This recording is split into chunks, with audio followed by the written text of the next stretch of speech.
जरा विचार करिएगा। भगवान के मंदिर, शंकर भगवान के मंदिर में लोग जल चढ़ाने के लिए जाते हैं। शिव जी के मंदिर में लोग जल चढ़ाने जाते हैं। आप लोग जाते हैं कि नहीं जाते? जम के तो बोलो, जाते हैं। ठीक है। शिव जी के मंदिर में यदि आप जल चढ़ाने के लिए जाते हो और आपने अगर शिव महापुराण की कथा को सुन रखा है तो कथा में बारंबार आपको सुनने को मिलता है कि ये शिवलिंग शिव है, ये जलाधारी माँ पार्वती जी का हस्त कमल है, ये सामने से जो जल बहता है, राइट में गणेश है, लेफ्ट में कार्तिकेय हैं, बीच में अशोक सुंदरी है। शिव जी के ऊपर जो बूंद बूंद पानी टपक रहा है वो शिव जी की 5 लड़कियां जया, विषहरा, शामली बारी, दौतली, देव है।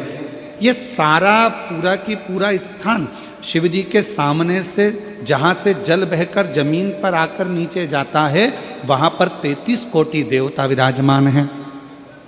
शिव जी की पिंडी पे से जल गिरकर जब नीचे की ओर आता है और जो मोटे भाग से जल नीचे आता है वहाँ पर सारी 64 योगिनियाँ हैं, सारी देवियाँ विराजमान हैं।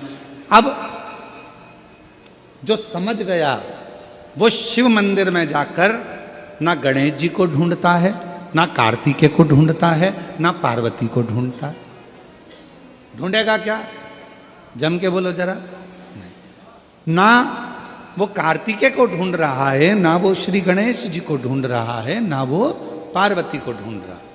अब जिसके दिल में ही शिव नहीं बसा है, जो भगवान शंकर को जान ही नहीं पाया, वो मंदिर में जाकर क्या करता है? 1 लोटा पानी लेगा, शंकर जी पे भी चढ़ा देगा, उसी पानी में से गणेश जी को भी चढ़ा देगा, उसी पानी में से पार्वती जी को भी चढ़ा देगा, उसी पानी में से कार्तिकेय जी को भी चढ़ा देगा। अरे भैया, अगर शिव महापुराण की कथा सुनी है तो शंकर की कथा में आता है जहां शिवलिंग है, जहां शंकर विराजमान है, वहां जल पूर्ण समर्पित कर दो, सारे देवताओं में अपने आप पहुंच जाता है। उसको देना नहीं पड़ता, उसको पहुंचाना नहीं पड़ता।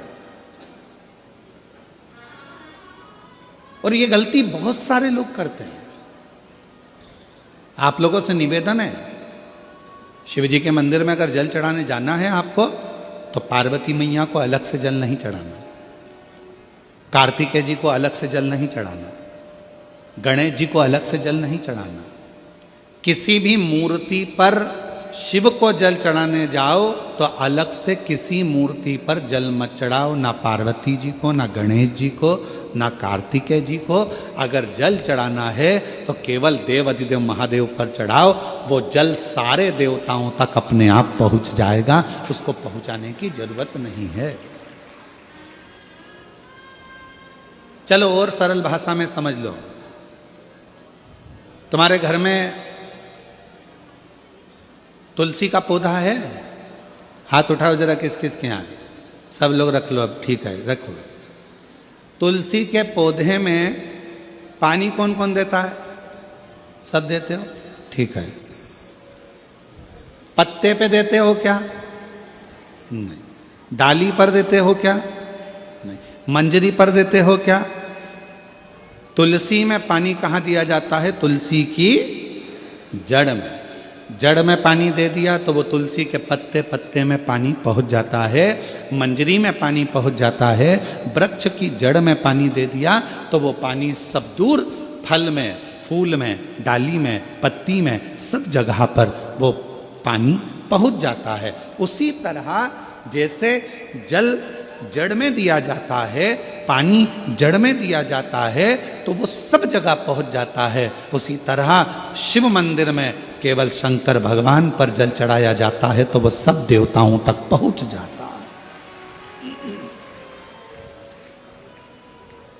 सब देवताओं तक।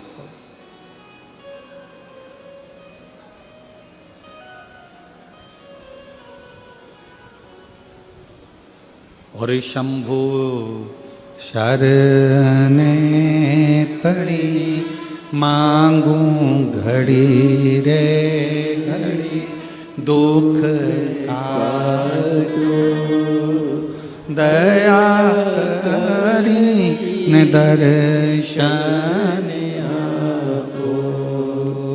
शंभु शरण पड़ी मांगो घड़ी रे घड़ी दुख काटो दया करी दर्शन आपो शंभु शरण पड़ी मांगो घड़ी रे घड़ी दुख काटो दया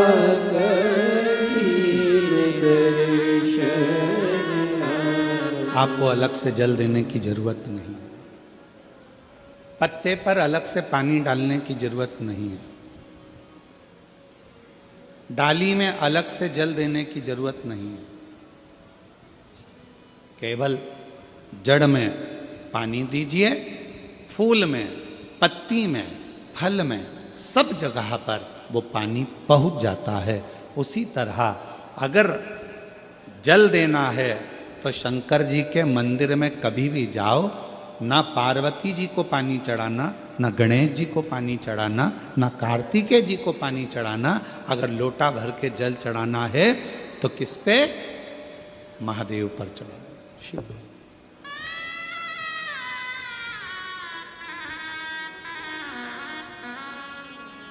गलती तो नहीं करोगे?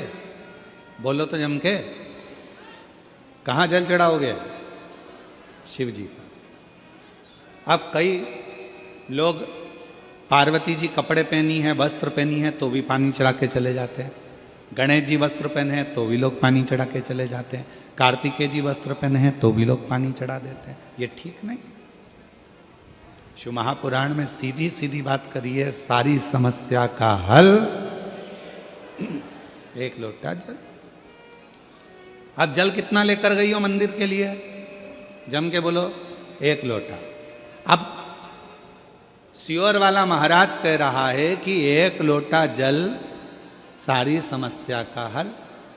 तुम जल चढ़ाते चढ़ाते इतने दिन हो गए, तुम्हारी समस्या का हल क्यों नहीं हुआ? क्यों?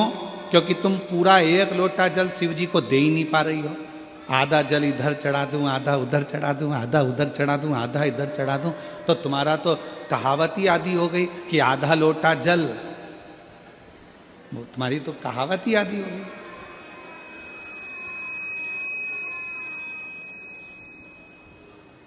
पूरा एक लोटा चढ़ा? अरे बोलो तो जम के। नहीं चढ़ा, नहीं चढ़ा।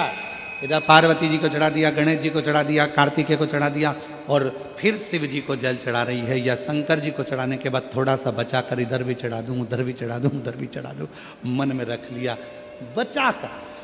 पशुपति व्रत की महत्वता में स्वयं शिव महापुराण में पाशुपत्य अस्त्र, पाशुपत व्रत और पाशुपत योग, तीन चीजों में पशुपति व्रत की महत्वता में यहां तक कहा है कि तुम पशुपति व्रत के लिए अगर कोई मीठा बना रही हो, प्रसाद बना रही हो, तो वो प्रसाद जितना बनाया है वो पूरा की पूरा लेकर मंदिर जाना पड़ता है। बोलो सही है कि गलत है? कढ़ैया में, भगोनी में जितना प्रसाद, हलवा बनाया, खीर बनाई, जितनी बनाई है सब लेकर जाओ, छोड़कर नहीं जा सकते। अगर आधा प्रसाद कढ़ैया में छोड़ दिया और आधा लेकर गए हो तो प्रसाद के 2 हिस्से हो गए। भगवान पशुपति व्रत को स्वीकार नहीं करेगा, वो स्वीकार नहीं है। बनाओ उतना जितना मंदिर में लेकर जाना है, बनाओ उतना जितना परमात्मा के दरवाजे पर लेकर जाना है। अब हमने क्या करा, बना थोड़ा ज्यादा लिया, आधा रख दिया घर वालों के लिए, बच्चे खा लेंगे इसमें से, पति को दे दूंगी इसमें से, और आधा प्रसाद ले गई मंदिर, मंदिर में ले जाके 3 हिस्से कर दिए। अब विचार करना, मंदिर में ले जाने से पहले प्रसाद के 2 हिस्से हो गए, आधा तो तूने घर में छोड़ दिया, आधा मंदिर में लेकर चली गई, फिर वहां पर जाकर 3 हिस्से हो गए, तो कुल मिला के हो गए 5 हिस्से। तो मतलब ही क्या हुआ फिर उस प्रसाद का? और फिर क्या कर रही है, मैंने 4 बार पशुपति व्रत करा गुरुजी, पर ना जाने क्या ऐसा योग बना कि भगवान मेरी सुनता ही नहीं है, भगवान मेरी सुनता ही नहीं है। कैसे नहीं सुने? स्मरण करो, जल चढ़ाओ, व्रत करो, साधना करो, पर उसमें थोड़ी सी प्रतीक्षा करो, थोड़ा सा इंतजार करो। हमने एग्जाम दिया, परीक्षा दी, और एग्जाम देने के बाद में उसका रिजल्ट जो आता है वो थोड़ा सा समय लगता है रिजल्ट आने में।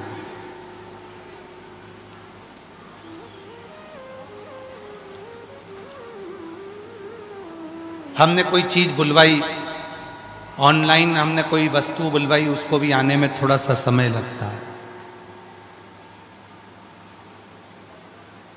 उसी तरह हम जब परमात्मा का भजन करते हैं, परमात्मा का स्मरण करते हैं, परमात्मा के मंत्र का जाप करते हैं, व्रत करते हैं, साधना करते हैं, उपवास करते हैं, तो उसका फल प्राप्त होने में थोड़ा सा समय लगता है, थोड़ा समय लगता है।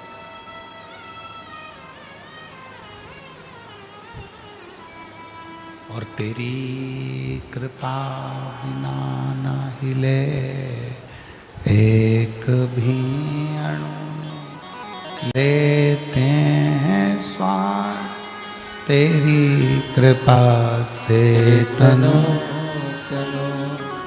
बखान क्या करूं मैं लाखों के ढेर का, चपटी भभूत में खजाना कुबेर का। हे गंगाधार मुक्ति द्वार ओमकार तू, भोले ओमकार तू, आयो शरण तिहारी शंभु तार तार तू।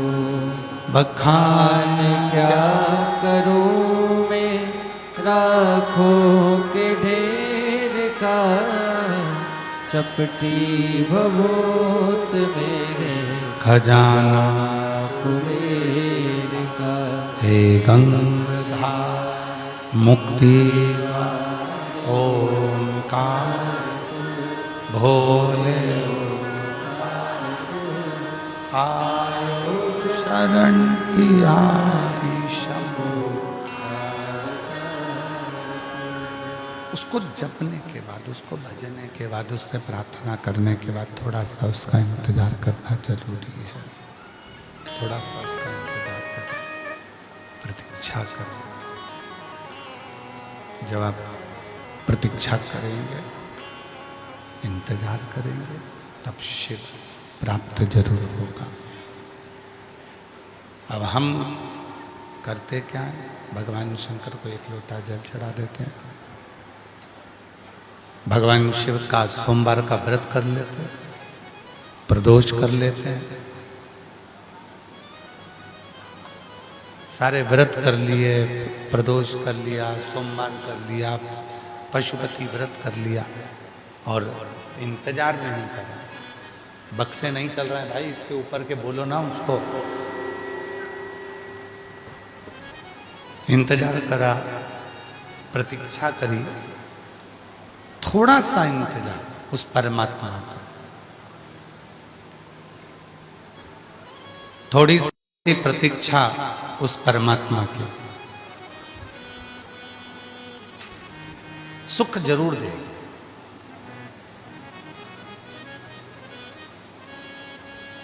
फिर निवेदन करूं इस महापुराण के माध्यम से कि परमात्मा को ढूंढने के लिए मत जाओ।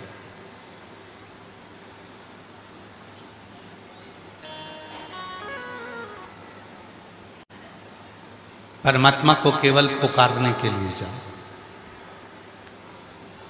परमात्मा को केवल पुकारो।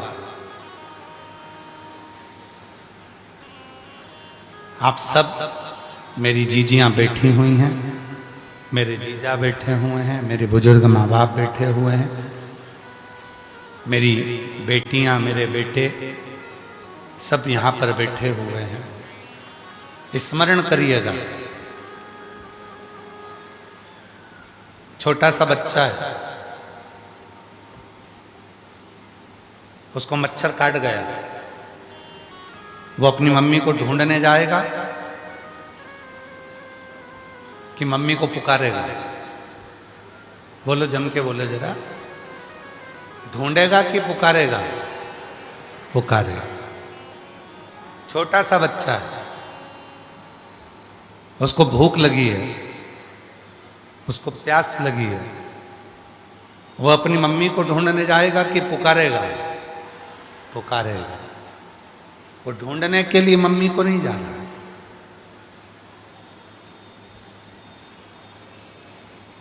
वो ढूंढने के लिए नहीं जा रहा है, वो केवल पुकार रहा है, वो केवल आवाज दे रहा है, वो केवल आवाज लगा रहा है, पुकार रहा है, ढूंढने के लिए नहीं गया।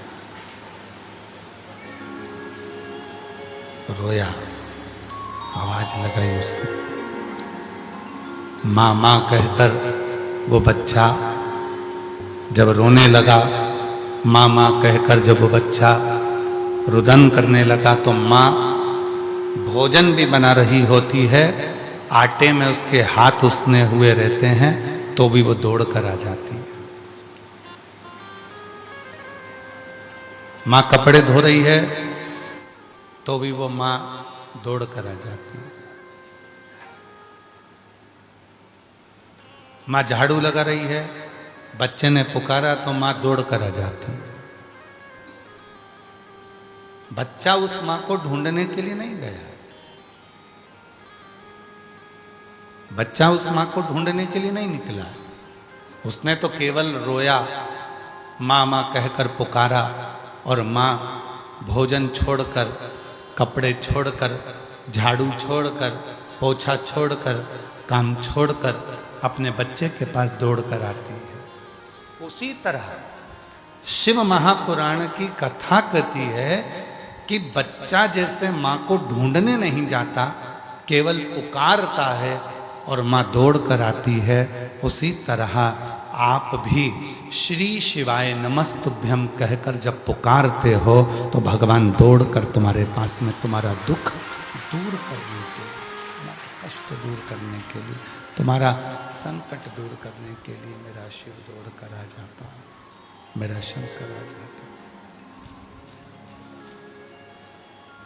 मेरा शिव दौड़ कर आएगा, तुम्हारा वो दुख दूर करने के लिए, संकट दूर करने के लिए वो शिव दौड़ कर चले आता है। केवल पुकारना, केवल पुकार, केवल पुकार। और श्री शिवाय नमस्तुभ्यं, श्री शिवाय नमस्तुभ्यं, श्री शिवाय नमस्तुभ्यं, श्री शिवाय नमस्तुभ्यं, श्री शिवाय नमस्तुभ्यं, श्री शिवाय नमस्तुभ्यं। हमें शिव को ढूंढने के लिए नहीं निकलना, हमें भगवान शंकर को ढूंढने के लिए नहीं निकलना, हमें शंकर भगवान को पुकारना है, हमें शिव को पुकारना है। आप पुकारो, शिव दौड़ कर आए। अब कई लोग जो तप करने वाले हैं, साधना करने वाले हैं, तपस्या करने वाले हैं, जो बहुत तप साधना में रहकर घर परिवार को छोड़कर चले जाते हैं, तो उनसे कोई पूछता है कि तुम कहाँ जा रहे हो? अपना घर छोड़कर, अपना परिवार छोड़कर तुम कहाँ जा रहे हो? तो कहता है कि मैं भगवान को ढूंढने के लिए जा रहा हूं। और शिव पुराण कह रही है कि वो मिल ही नहीं सकता, पूरी जिंदगी ढूंढ लो उसको, वो नहीं मिलेगा। पूरा जीवन ढूंढो उसको, वो प्राप्त ही नहीं, प्राप्त ही। हाँ, उसको पुकारो। बच्चा जैसे पुकारता है अपनी माँ को, बछड़ा जैसे पुकारता है अपनी गाय को, कष्ट होने पर जीव पुकारता है उस परमात्मा को, उसी तरह जिस दिन तुमने उसको पुकारा उस दिन तुम्हारी जिंदगी के सारे दुख अपने आप समाप्त होना प्रारंभ हो गए अपने।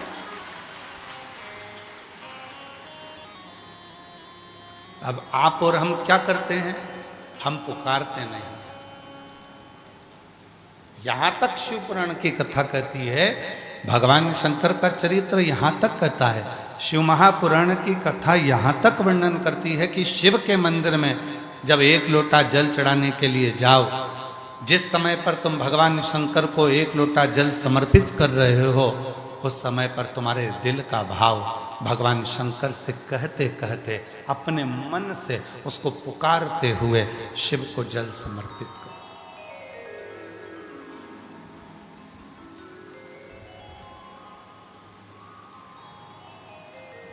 पुकारो उसे। हमने कई लोगों को देखा है, हाथ में माला रहती है,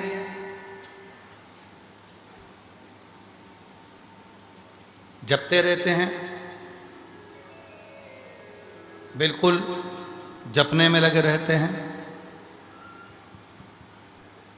हाथ में माला है और जप चल रहे हैं, रोड पर भी चल रहे हैं, काम भी कर रहे हैं, सबसे मिलजुल भी रहे हैं और माला भी चल रही है। पर शिव महापुराण की कथा कहती है,